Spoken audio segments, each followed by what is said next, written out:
pagi bosku, jumpa kembali bersama saya Cecilia dari Pilar Mas Investindo Sekuritas. Touch your heart, touch your profit. Kemarin nih bosku, tercatat ada 5 gempa bumi dengan kekuatan signifikan terjadi di sejumlah wilayah Indonesia. Bahkan Jakarta juga turut merasakan salah satu dari gempa tersebut. Gempa itu terjadi di Bengkulu, Pangandaran, Rangkas Bitung, Jepara, dan Donggala.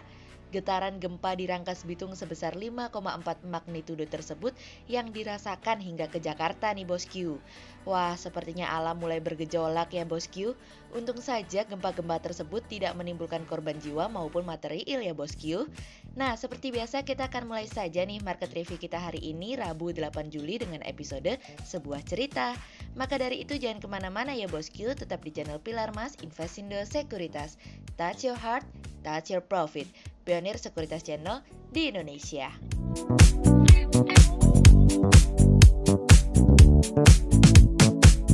Seperti biasa kita akan mulai dari Global Economics Calendar.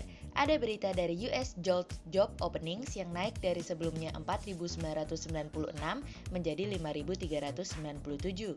Kemudian ada dari China Foreign Reserve yang naik dari sebelumnya 3.101,69 billion dolar menjadi 3.112,33 billion dolar.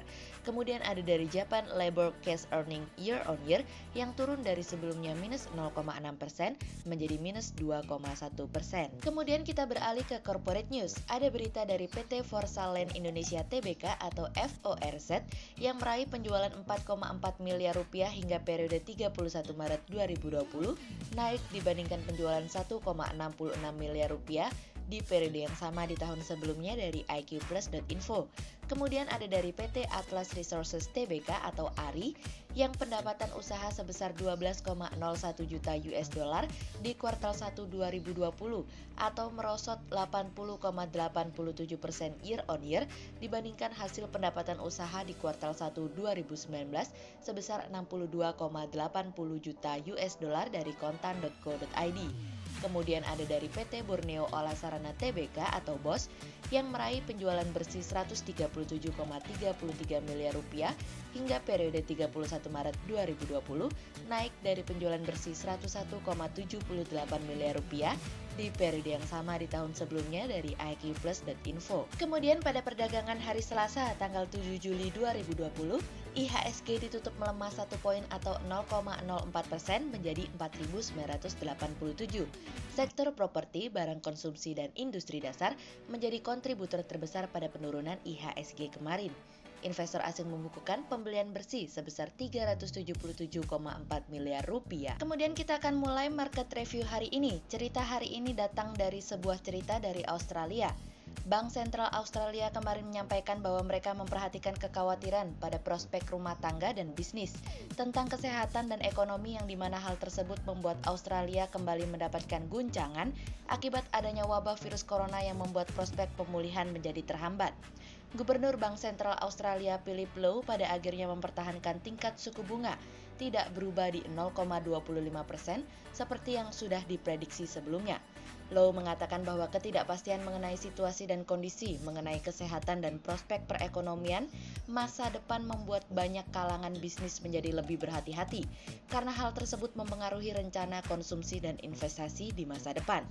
Bank sentral masih terus percaya terhadap otoritas fiskal untuk terus menyuntikkan stimulus ke dalam perekonomian untuk membantu aktivitas korporasi. Perdana Menteri Scott Morrison mengatakan akan memberikan pernyataan pada tanggal 23 Juli nanti terkait dengan apa yang akan dilakukan ke depannya. Sejauh ini, Australia merupakan salah satu negara yang berhasil mengendalikan penyebaran virus corona.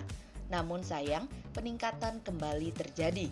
Sejauh ini perekonomian Australia telah kehilangan lebih dari 800.000 pekerjaan pada bulan April dan Mei, serta tingkat pengangguran yang mengalami kenaikan hingga 7,1%, di mana ada potensi untuk mencapai 8% pada kuartal ini.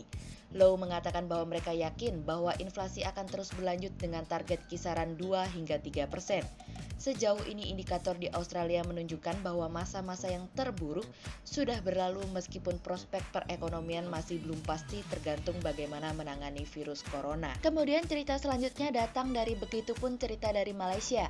Pada akhirnya Bank Sentral Malaysia memangkas kembali tingkat suku bunga acuannya sebanyak 25 BPS yang membuatnya berada di rekor terendah. Penurunan tingkat suku bunga tersebut sebagai salah satu stimulus yang dilakukan oleh Bank Sentral Malaysia untuk menopang perekonomian negeri jiran tersebut. Sontak saja, pemangkasan tingkat suku bunga tersebut membuat semua harga obligasi mengalami kenaikan yang membuat imbal hasil mengalami penurunan untuk dapat menyesuaikan terhadap tingkat suku bunga. Pemangkasan tingkat suku bunga Bank Sentral Malaysia tersebut akan membantu untuk memberikan stimulus kebijakan tambahan untuk mempercepat pemulihan ekonomi. Sebagai informasi, pemotongan tingkat suku bunga tersebut sudah merupakan yang keempat kalinya berturut-turut. Ditambah lagi, Menteri Keuangan juga memberikan pandangan terkait dengan ruang kebijakan fiskal dan moneter untuk terus mendukung ekonomi, di mana sudah 3 bulan berturut-turut terjadi deflasi. Indikator ekonomi menunjukkan bahwa aktivitas perekonomian mengalami peningkatan, namun kecepatan dan kekuatan dalam pemulihan masih kalah cepat dari resiko penurunan yang berasal dari faktor dalam negeri dan eksternal. Pernyataan tersebut cukup dovish, di mana ada penurunan tingkat suku bunga yang cukup dalam, namun tetap harus hati-hati dalam mengelola ekspektasi pemulihan ekonomi. Sebelumnya, Kepala Statistik Malaysia, Mod Uzir Mahidin, telah memberikan peringatan bahwa perekonomian Malaysia sedang menuju resesi. Pemerintah telah memberikan 295 miliar ringgit atau 69 miliar dolar sebagai bentuk stimulus untuk mendorong perekonomian menjadi lebih baik. Bank Sentral Malaysia pun memperkirakan bahwa inflasi akan berada di kisaran minus 1,5% hingga 0,5% di tahun ini, dan ada potensi inflasi selama setahun penuh akan berada di area negatif. Tentu kami berharap bahwa kita semua berusaha untuk mencoba yang terbaik untuk mendatangkan masa depan yang penuh harapan. Kemudian cerita selanjutnya datang dari dalam negeri. Indonesia juga punya cerita loh. Bank Indonesia merilis cadangan devisa pada akhir bulan lalu sebesar 131,7 miliar US dollar atau lebih besar dari 130,5 miliar US dollar pada Mei 2020. Bank Indonesia mengungkapkan peningkatan CADEV pada Juni 2020 terutama dipengaruhi oleh penerbitan sukuk global pemerintah. Dengan posisi tersebut berarti KADEV Indonesia setara dengan pembiayaan 8,4 bulan impor atau 8,1 bulan impor dan pembayaran utang luar negeri pemerintah. Ini pun di atas standar kecukupan internasional yang sekitar 3 bulan impor. Cadangan devisa tersebut mampu mendukung ketahanan sektor eksternal serta menjaga stabilitas makroekonomi dan sistem keuangan. Tentu hal tersebut baik apa adanya, setidaknya memberikan ketenangan bahwa ada peningkatan cadangan devisa meskipun dari utang. Sehingga berdasarkan technical analisa, kami melihat saat ini IHSG memiliki peluang bergerak bervariatif, cenderung melemah dan ditradingkan pada level 4.963 hingga 5.023. Berikut stock watch pilar emas hari ini. Yang pertama ada dari TKIM, kemudian yang kedua ada dari ACES, dan yang ketiga ada dari Wood. Berikut kami akan menyampaikan 2 saham pilihan pilar emas hari ini ya bosku. Yang pertama ada dari UNTR atau PT United Tractors Tbk yang secara technical analisa dalam tren pada jangka waktu short term berpotensi untuk bullish dengan target 17.700 dan tingkat probabilitas sebesar 46%. Kemudian yang kedua ada dari AMRT atau PT Sumber Alvaria Trijaya Tbk yang secara technical analisa dalam tren pada jangka waktu short term berpotensi untuk bullish dengan target 810 dan tingkat probabilitas sebesar 42%. Berikut kami akan menampilkan 40 saham pilihan dari pilar emas.